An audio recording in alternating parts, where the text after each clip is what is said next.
Hello friends, welcome back to my YouTube channel. I am Dr. Swati. In this video we are going to see antibiotics and their mode of action. Okay, so different antibiotics and their mode of action now we are going to discuss. So first let us see what is the definition of antibiotics. Antibiotics are compounds that can kill or inhibit the bacterial growth. Antibiotics have the two properties, bactericidal and bacteriostatic. Bactericidal means the drugs which can kill the bacterium, and bacteriostatic means the drugs which can inhibit the growth of a bacterium. So that is about the definition of antibiotics. Okay. Next we are going to see what are the different antibiotics and their mechanism of action. Okay, first let us see, this is a bacteria image. The bacteria having different parts are there. So first one is cell wall. The first layer, outside layer of a bacteria, we can say cell wall. The cell wall is made up of peptidoglycan. Okay, the bacteria cell wall can give the protection to the bacterium. So next layer inside the cell wall is called cytoplasmic membrane, or else about the cell membrane. So cytoplasmic membrane or cell membrane can give the structure to the bacterium. So here we can observe the green color layer is called cytoplasmic membrane. Okay, so next we can see here the flagella is present. The flagella is important for motility of a bacterium. Okay, so next over the bacteria cell wall and cytoplasmic membrane we can see a thin hair like structures. So these called fimbriae. Approximately bacteria contains 200 fimbriae, important for adhesion to the host cell. Okay, can cause diseases. So next is we can see here inside the cytoplasmic membrane, the cytoplasm present, it contains cell organelles. Okay, so here we can observe DNA. The bacteria genetic material is DNA. So it is a prokaryotic organism. Okay. Next is ribosomes. We can observe here ribosomes are important for protein synthesis. Okay, so next we can see here what is the metabolism process inside the bacteria cytoplasm, how bacteria can synthesize the folic acid. Okay, so from the para-aminobenzoic acid to formation of dihydrofolate, in the presence of enzyme is folic acid synthase. From the two and tetrahydrofolic acid will form. From the tetrahydrofolic acid to and formation of folic acid, the folic acid is important for synthesis of your DNA. Okay, so this is about the metabolism process inside the bacteria cytoplasm. Now we are going to study what are the different antibiotics and their mechanism of action over the bacterium. Okay, first antibiotic we can see the drugs which are inhibit the bacteria cell wall synthesis. Okay, so what are the drugs means like penicillins, cephalosporins, glycopeptides like vancomycin.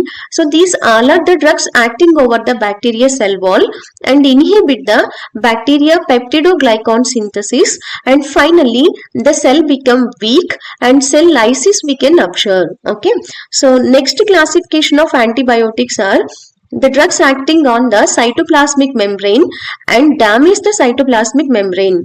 Example of the drugs are polymyxins. Okay, so polymyxin drugs are damage the cytoplasmic membrane and make a pore formation over the cell wall and cytoplasmic membrane, and finally all cytoplasmic contents can leak out and bacteria cell lysis we can observe. Okay, so next one, third classification of antibiotics are drugs that inhibit the protein synthesis. Okay, so the drugs are acting over the ribosomes and interfere the protein synthesis. Okay, so examples like aminoglycosides and macrolides.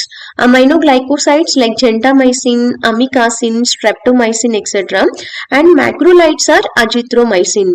So these all are the drugs binding to the 30S ribosomal subunit of the, and finally interfere the protein synthesis process. It can cause misreading of mRNA and formation of non-functional proteins. That non-functional proteins can cause the cell death of the microorganism. Okay, so next classification of antibiotics are antimetabolites. So antimetabolites meaning is the drugs can inhibit the bacterial cell metabolism process. Examples like sulfonamides and trimethoprim. So these two drug combination can become the bactericidal action. Okay, the two drugs are sequentially blocking the folic acid synthesis inside the bacteria cytoplasm. So now we can see here from the para-aminobenzoic acid to formation of dihydrofolate in the presence of enzyme is folic acid synthase. The sulfonamides are blocking this formation of dihydrofolate. Okay, then trimethoprim is acting on tetrahydrofolate. It can inhibit the formation of tetrahydrofolate to folic acid. And finally, there is no synthesis of a DNA inside the microorganism and slowly bacteria can die. Okay, so that is about antimetabolites main mechanism of action. It can inhibit the metabolism process inside the bacteria and finally inhibit the synthesis of a DNA. Okay, so next is next classification of antibiotics are the drugs are acting on the nucleic acid. The drugs are acting on the nucleic acid and inhibit the DNA replication process. Okay, example of your drugs are ciprofloxacin and rifampicin. Okay, ciprofloxacin is a drug inhibit the DNA gyrase and topoisomerase. So these two enzymes are important for DNA replication process. Okay, so these two enzymes can be inhibited by ciprofloxacin drug, and finally there is no DNA replication process and slowly it can cause cell death. Okay, and next is rifampicin is a drug. It can inhibit the RNA polymerase enzyme. So RNA polymerase is very important for transcription process. What is the transcription means the DNA is converting into RNA. Okay, and translation means RNA to protein synthesis. Okay, so all of the antibiotics ciprofloxacin and rifampicin can inhibit the transcription and translation process of microorganism, finally inhibit the cell multiplication process and can cause cell death. Okay, so these are